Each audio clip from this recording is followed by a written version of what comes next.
Hello everyone, नमस्ते, सत श्री अकाल सारे अनु। Welcome to another video of Canada PR series.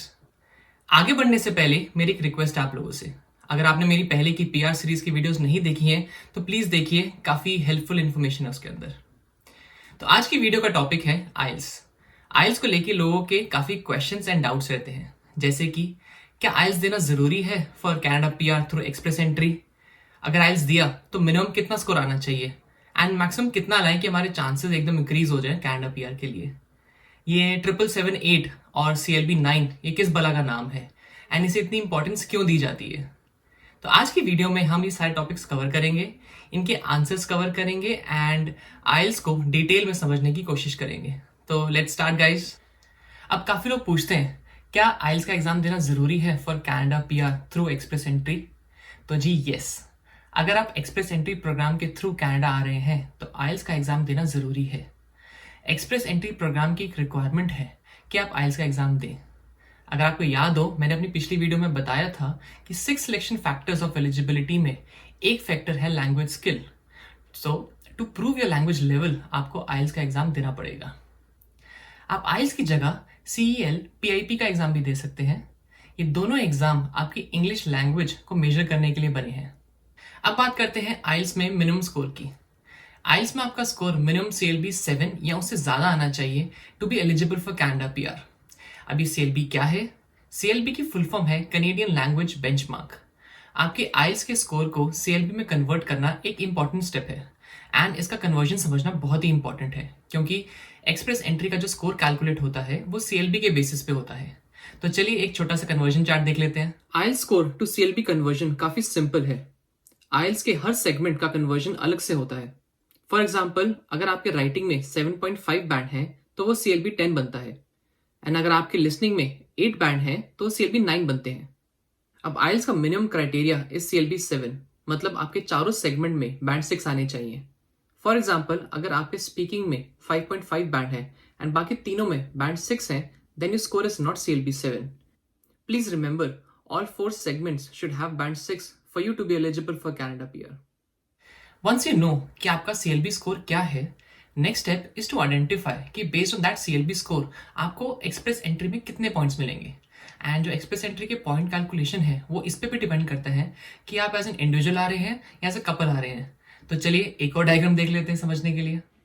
So let's say कि आप अकेले आ रहे हैं एंड आपके चारों सेगमेंट्स का इंडिविजुअल स्कोर CLB 10 है, तो आपको हर सेक्शन में 34 पॉइंट्स मिलेंगे एंड आपका मैक्सिमम स्कोर हो जाएगा 136।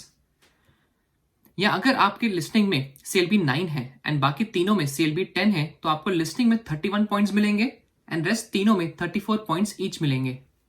इस केस में आपका टोटल हो जाएगा 133। अगर आप स्पाउस के साथ आ रहे हैं एंड आपके चारों सेगमेंट्स में CLB 10 है तो आपका मैक्सिमम स्कोर हो जाएगा 128। क्योंकि विद स्पाउस पॉइंट्स थोड़े कम मिलते हैं, but at the same time आपके स्पाउस का आइल्स का जो स्कोर है वो आपकी प्रोफाइल में ऐड हो जाएगा and based on the second table आपके स्पाउस को मैक्सिमम 20 पॉइंट्स मिल सकते हैं अगर उनका स्कोर CLB 9 है। तो अगर हम आपके एंड आपके स्पाउस का टोटल स्कोर ऐड करें तो हो जाएगा 128 प्लस 20 इक्वल टू 148। ये मैक्सिमम स्कोर मिल सकता है with spouse, whereas for an individual maximum points मिलते हैं 136। अब बात करते हैं 777-8 के बारे में एंड एक्सप्रेस एंट्री के पॉइंट कैलकुलेशन में इसे इतनी इंपॉर्टेंस क्यों मिलती है। अगर आपको CLB कन्वर्जन का चार्ट याद हो तो 777-8 is nothing but your CLB 9। आपके रीडिंग, राइटिंग एंड स्पीकिंग में बैंड 7 आने चाहिए एंड लिसनिंग में बैंड 8 आने चाहिए। एक्सप्रेस एंट्री के स्कोर कैलकुलेशन में एक सेक्शन होता है स्किल ट्रांसफरेबिलिटी फैक्टर्स। इस सेक्शन का जो स्कोर होता है वो डिपेंड करता है आपकी एजुकेशन पे, आपके वर्क एक्सपीरियंस पे एंड आइल्स के स्कोर पे। पहले बात करते हैं एजुकेशन के बारे में। अगर आपके पास बैचलर्स या मास्टर्स की डिग्री है एंड आपका आइल्स के चारों सेगमेंट में CLB 9 या उससे ज्यादा है, then you get maximum 50 points here. Let's say कि आपकी रीडिंग में CLB 8 आए हैं एंड बाकी तीनों में CLB 9 है, तो आपको इस केस में मैक्सिमम 50 नहीं 25 पॉइंट्स ही मिलेंगे as you don't have CLB 9 in all 4 abilities. अब बात करते हैं फॉरेन वर्क एक्सपीरियंस के बारे में। एनी एक्सपीरियंस आउटसाइड कैनेडा, ये इंडिया का भी हो सकता है या अगर आप US से आ रहे हैं तो वो भी काउंट होता है। If you have 3 or more years of foreign work experience and CLB 9 or more in all 4 abilities, आपको 50 पॉइंट्स मिलते हैं। If you have 1 to 2 years of foreign work experience and CLB 9 or more in all 4 abilities, तो आपको 25 points मिलते हैं। अभी दोनों section में आपको दिख रहा होगा कि आपके CLB स्कोर के बेसिस पे यहाँ पॉइंट्स ज्यादा या कम मिल सकते हैं। नाउ यू अंडरस्टैंड ये 777 को इतनी इंपॉर्टेंस क्यों दी जाती है। बाई चांस आपका CLB 9 नहीं आया तो you can easily lose 25 points in education and another 25 points in work experience, तो टोटल 50 पॉइंट्स का लॉस है। एंड आजकल का कंपटीशन देख के I don't think you can afford to lose 50 points here. तो गाइज आई होप ये video देखने के बाद आपको आइल्स का अच्छे से आइडिया लग गया हो एंड ये जो 777 की इंपॉर्टेंस है ये भी क्लियर हो गई हो। आपके आइल्स को लेके कुछ भी क्वेश्चंस हैं please add it to the comment section and I will try to cover them in my future videos. एंड ये वीडियो अगर थोड़ी सी भी काम की लगी हो तो please like and share this video and subscribe to my channel.